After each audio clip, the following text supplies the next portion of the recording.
بسم اللہ الرحمن الرحیم۔ سنیے دھیان سے، متن پڑھو پہلے۔ وَهُوَ مُلَاحَظَةُ الْمَعْقُولِ لِتَحْصِيلِ الْمَجْهُولِ۔ نظر کی تعریف کر رہے ہیں مصنف۔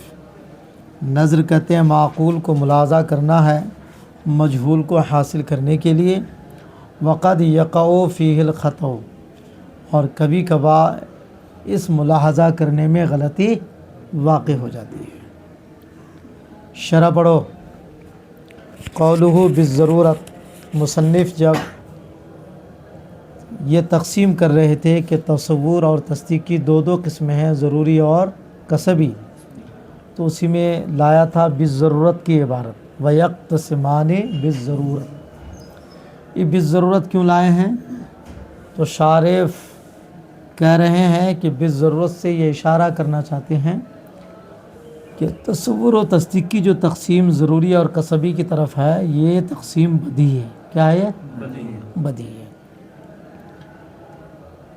قولہ بالضرورت اشارۃ الی ان ھذہ القسمۃ بدیہیۃ، اس سے اشارہ ہے اس بات کی طرف کہ یہ تقسیم بدیہی ہے۔ لا یحتاج الی تجشم الاستدلال، اس میں دلیل پیش کرنے کے تکلف کی ضرورت نہیں ہے۔ کما ارتکبہ القوم، جیسا کہ قوم نے اس کا ارتکاب کیا ہے، دلیل دینے کی کوشش کی ہے۔ کیوں بدی ہے؟ اس کے لیے دلیل کی ضرورت کیوں نہیں ہے؟ تو کہتے ہیں کہ ہر کوئی اپنا اپنا جائزہ لے، ہر کوئی تو وہ اس نتیجے پر پہنچے گا کہ کچھ تصورات وہ ہیں جو بغیر غور و فکر کے حاصل ہے، جیسے حرارت برودت کا تصور۔ گرمی کسے کہتے ہیں؟ ہر کوئی جانتا ہے۔ سردی کسے کہتے ہیں؟ ہر کوئی جانتا ہے کہ اس میں بھی غور و فکر کرنا ہے۔ اور کچھ تصورات وہ ہیں جو بغیر غور و فکر کے حاصل نہیں ہوتے ہیں، مثلاً فرشتوں کا تصور، جنات کا تصور۔ یہ ایسے نہیں ہے جیسے کہ آگ کا تصور آٹومیٹکلی گرمی آنے سے معلوم ہو جاتا، سردی کا تصور ہو جاتا ہے۔ اسی طرح جنات اور فرشتوں کا تصور نہیں ہے، بلکہ اس میں غور و فکر کی ضرورت پڑتی ہے۔ تو یہی حال تصدیقات کا بھی ہے۔ اگر تصدیقات کے سلسلے میں اپنا جائزہ لیں تو آپ اس نتیجے پر پہنچیں گے کچھ تصدیقات وہ ہے جو بغیر غور و فکر کے حاصل ہو گئے ہیں۔ مثلا سورج روشن ہے، غور کرنا ہے اس میں۔ آگ گرم ہے، اس میں غور کرنا ہے۔ برف ٹھنڈی ہے، کیا غور کرنا ہے؟ نہیں ہے۔ تو یہ تصدیقات خود بخود بغیر غور و فکر کے حاصل ہیں۔ اور کچھ تصدیقات وہ ہیں جو غور و فکر سے حاصل ہوتے ہیں، جیسے کہ عالم حادث ہے، تو عالم حادث ہے اسی طرح نہیں حاصل ہو گیا جیسے کہ سورج روشن ہے، بلکہ اس میں ترتیب مقدمات کی ضرورت پڑی ہے۔ العالم متغیر وکل متغیر حادث۔ تو اگر ہر کوئی اپنا جائزہ لے تو اس نتیجے پر پہنچے گا کہ تصورات میں سے کچھ وہ ہے جو بغیر غور و فکر کے حاصل ہو رہے ہیں، کچھ غور و فکر کے ساتھ حاصل ہو رہے ہیں، کچھ تصدیقات وہ ہے جو بغیر غور و فکر کے ان کا یقین ہے ہمیں، اور کچھ وہ ہے جو غور و فکر کے ذریعے ان کا یقین حاصل ہوا ہے۔ تو یہ تو ہر کوئی سمجھ سکتا ہے نا، اس کا مطلب یہ بدی ہے، تبھی تو ہر کوئی سمجھ پا رہا ہے۔ اس سے پتہ چلا کہ یہ تقسیم کیا ہے؟ بدی ہے۔ اس لیے مصنف نے یہاں بالضرورت کا لفظ لایا۔ وہ کہہ رہے ہیں لِأَنَّا إِذَا رَجَعْنَا إِلَىٰ وَجْدَانِنَا، اس لیے کہ جب ہم اپنے وجدان کی طرف، اپنے خود کی طرف رجوع کرتے ہیں تو وجدنا من التصورات ما هو حاصل لنا بلا نظر، تو ہم نے پایا تصورات میں سے کچھ وہ جو ہمیں حاصل ہیں بغیر غور و فکر کے، کا تصور الحرارت والبرودت، جیسے حرارت اور برودت کا تصور، یعنی گرمی اور سردی کا تصور۔ ومنها ما هو حاصل بالنظر، اور کچھ تصورات وہ ہے جو ہمیں حاصل ہے غور و فکر کے ذریعے، کا تصور حقیقت الملک والجن، جیسے فرشتے اور جنات کی حقیقت کا تصور۔ یہی حال تصدیقات کا ہے کہ کچھ تصدیقات ہمیں بغیر غور و فکر کے حاصل ہے۔ وَقَضَى مِنَ التَّصْدِيقَاتِ مَا يَحْصُلُ بِلَا نَظْرٍ، کہ اسی طرح تصدیقات میں سے کچھ وہ ہے جو ہمیں بغیر غور و فکر کے حاصل ہوتی ہیں، کا تصدیق بأن الشمس مشرقۃ والنار محرقۃ، جیسے اس بات کی تصدیق کہ سورج روشن ہے اور آگ چلانے والی ہے۔ ومنہا، اور کچھ تصدیقات میں سے وہ ہیں یحصل بالنظر، جو ہمیں غور و فکر کے ذریعے حاصل ہوتی ہے، کالتصدیق بأن العالم حادث والصانع موجود، جیسے ان باتوں کی تصدیق کہ عالم حادث ہے اور صانع عالم موجود ہے۔ تو یہ سب بغیر غور و فکر کے حاصل نہیں ہوئے ہیں۔ تو ہر کوئی اپنا جائزہ لے تو وہ اس نتیجے پر آٹومیٹکلی پہنچ جائے گا کہ تصورات میں سے کچھ وہ ہے جو بغیر غور و فکر کے حاصل ہوتے ہیں، کچھ غور و فکر کے ساتھ حاصل ہوتے ہیں۔ یہ حال تصدیقات کا بھی ہے۔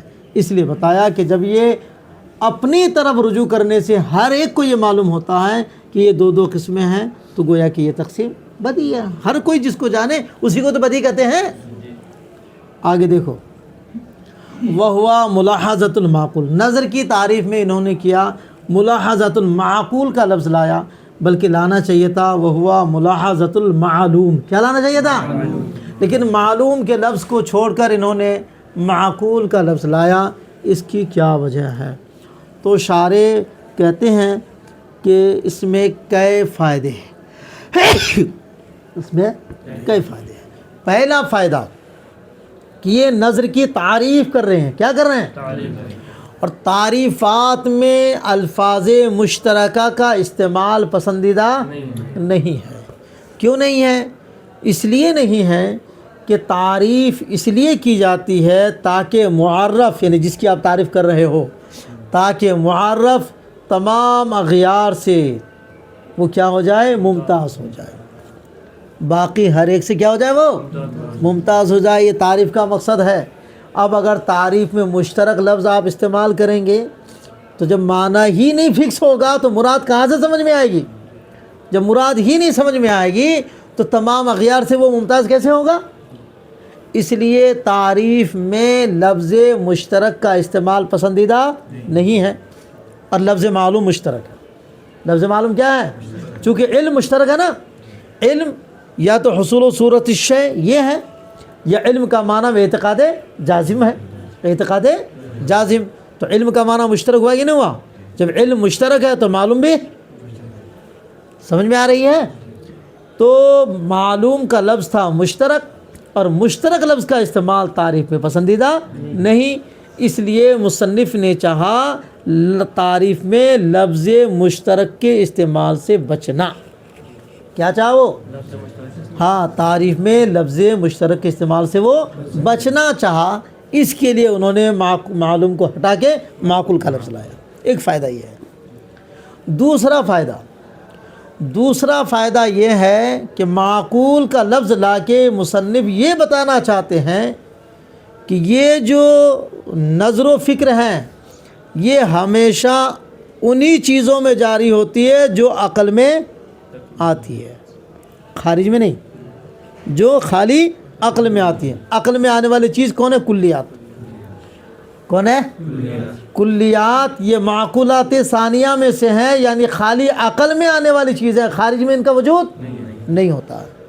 آگے آپ پڑھیں گے بعض لوگ کہتے ہیں کلی طبعی کا وجود خارج میں ہے، تو وہ جو تعویل کرتے ہیں نا، تو اس سے بھی یہ سمجھ میں آتا کہ کلی خارج میں نہیں ہوتے ہیں۔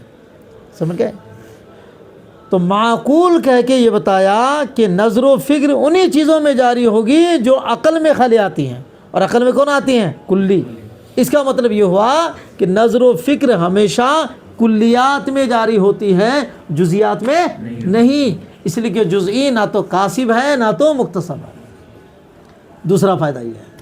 تیسرا فائدہ یہ ہے کہ رعایت سجا مقصود ہے۔ کیا ہے؟ چونکہ آگے آ رہا مجہول، اب اگر یہاں لاتے معلوم تو معلوم اور مجہول سیم نہیں ہو رہا، معقول مجہول، اس کی بھی آخر میں لام ساکن، اس کے آخر میں بھی، ہاں، تو اس طرح سے رعایت سجا ہو پا رہی ہے معقول لانے سے، اور معلوم لانے سے رعایت سجا نہیں ہو پا رہی تھی۔ تو رعایت سجا بھی مقصود ہے، اس لیے معلوم کو ہٹا کے معقول لایا۔ تو معلوم ہٹا کے معقول لانے کی 3 وجہ: نمبر 1 لفظ مشترک کے استعمال سے بچنا، نمبر 2 یہ اشارہ کرنا کہ نظر و فکر صرف کلیات میں جاری ہوتی ہے، یعنی انہی چیزوں میں جو عقل میں آتی ہے، نمبر 3 رعایت سجا۔ یہ 3 فوائد کے پیش نظر مصنف نے معلوم کو چھوڑ کر معقول کا لفظ استعمال کیا۔ دیکھو وَهُوَ ملاحظۃ المعقول، معقول یہ کس کی تعریف کر رہا ہے؟ ای نظر، نظر کی، یعنی توجہ النفس نحو الامر المعلوم، نفس کا امر معلوم کی طرف متوجہ ہونا، لتحصیل امر غیر معلوم، امر غیر معلوم کو حاصل کرنے کے لیے۔ وہی سوال ہے کہ یہاں معقول کا لفظ کیوں لایا؟ جواب سنو، وفی العدول عن لفظ المعلوم الی المعقول، لفظ معلوم سے معقول کی طرف عدول کرنے میں فوائد، چند فائدے ہیں۔ منہا، ان میں سے پہلا فائدہ، التحرز عن استعمال اللفظ المشترک، لفظ مشترک کے استعمال سے بچنا ہے تعریف میں، سمجھ گیا؟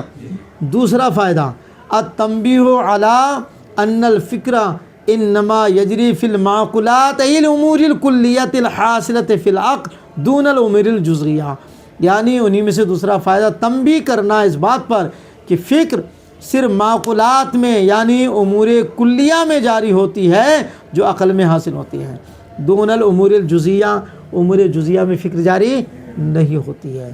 کیوں؟ فإن الجزئی لا یکون کاسبا ولا مکتسبا، اس لیے کہ جزئی نہ تو کاسب ہے نہ تو مکتسب ہے۔ ومنہا، اور تیسرا فائدہ، رعایت السجع، سمجھ گئے؟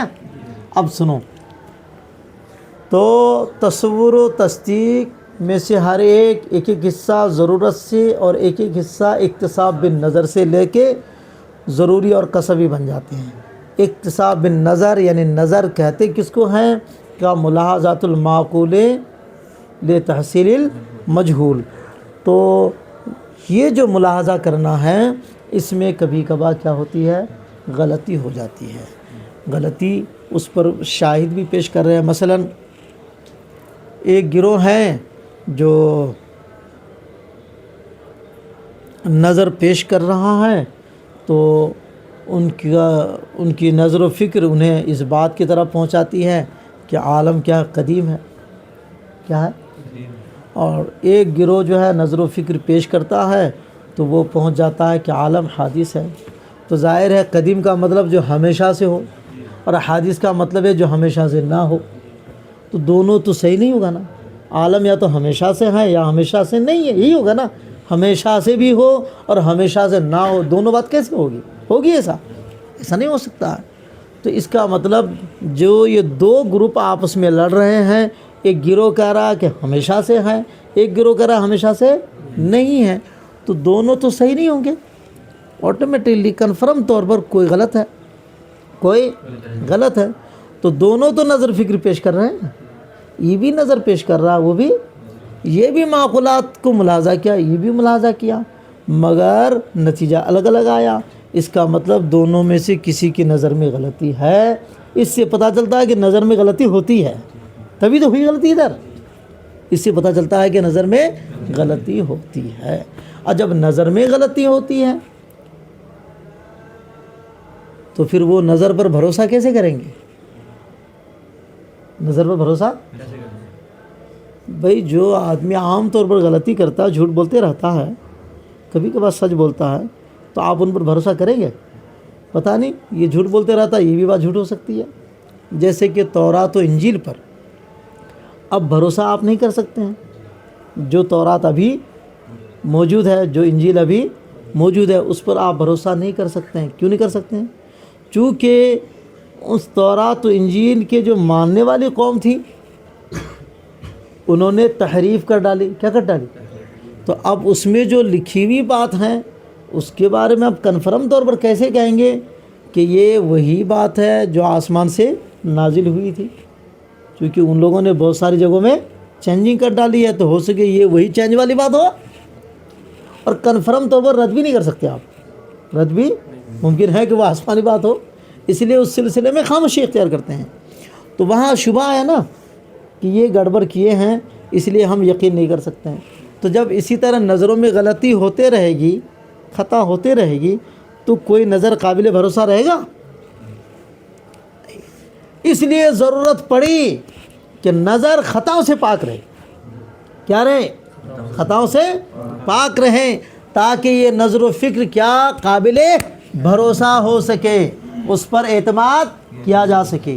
تو اس کے لیے ضرورت پڑی ایک قاعدہ بنانے کی، ایک ضابطہ بنانے کی، سسٹم بنانے کی، تاکہ نظر و فکر میں غلطی سے لوگ بچیں، نظر قابل بھروسہ بن جائے۔ اس کے لیے قاعدے اور ضابطے کی ضرورت پڑی تھی۔ تو جس قاعدے کی ضرورت پڑی تھی اسی قاعدے کا نام منطق، اسی قاعدے کا نام۔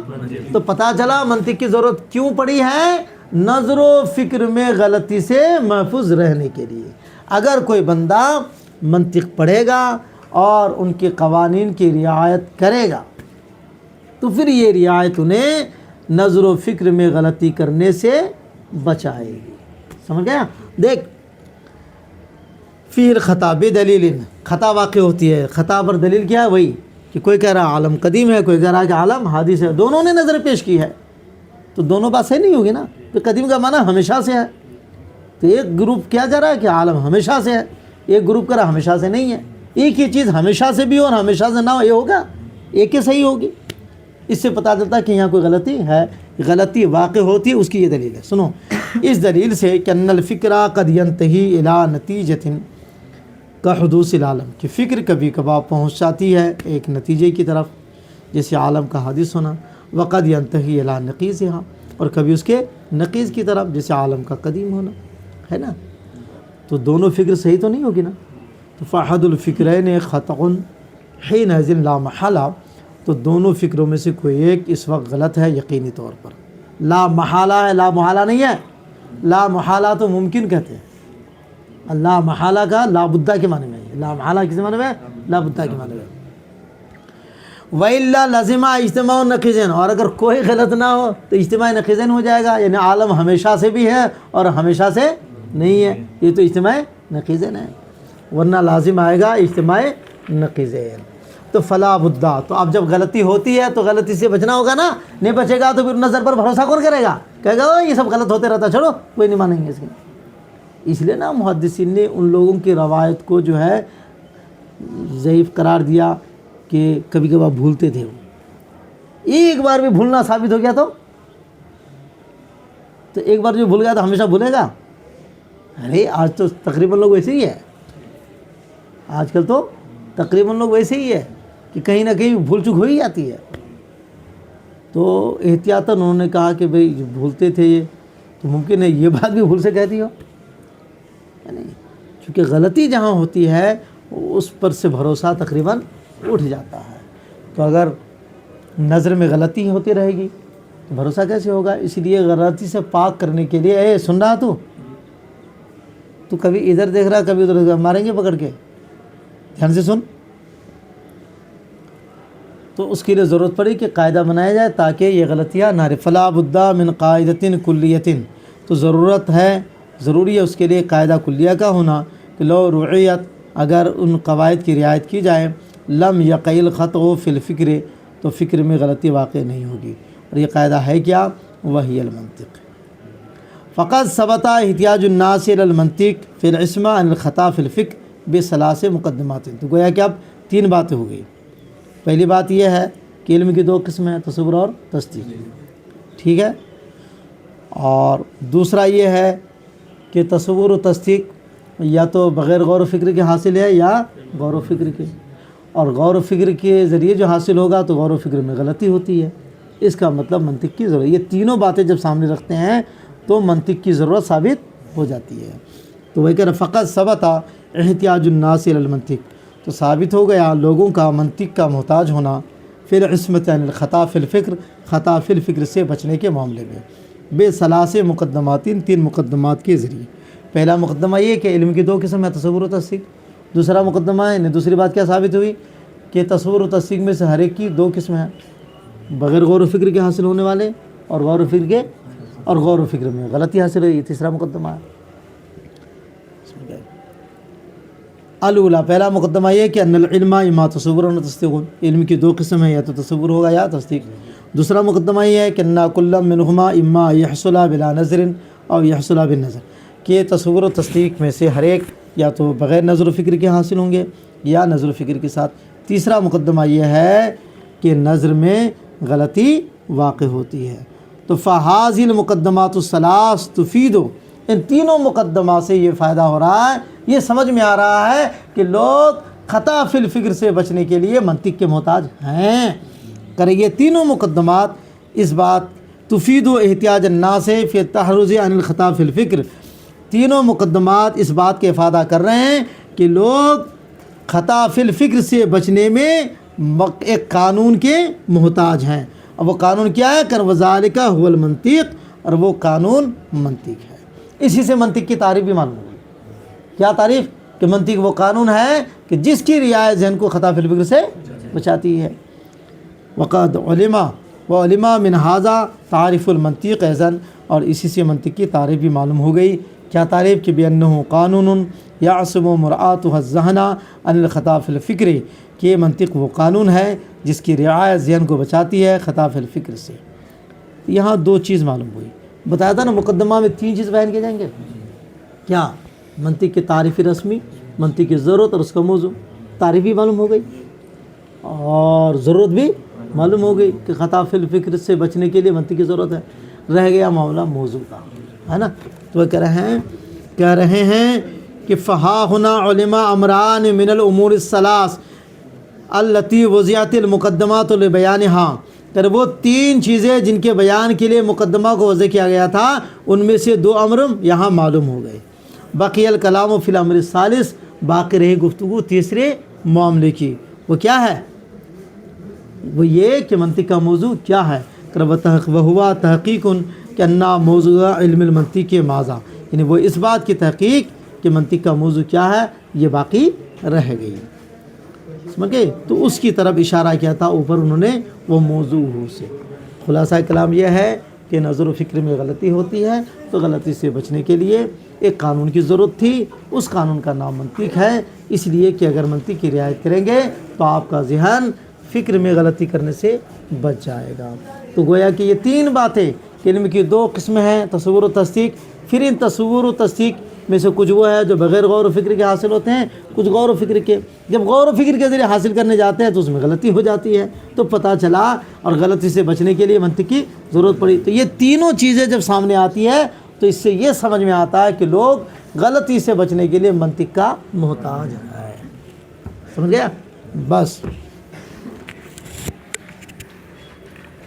یہ لگاؤ تو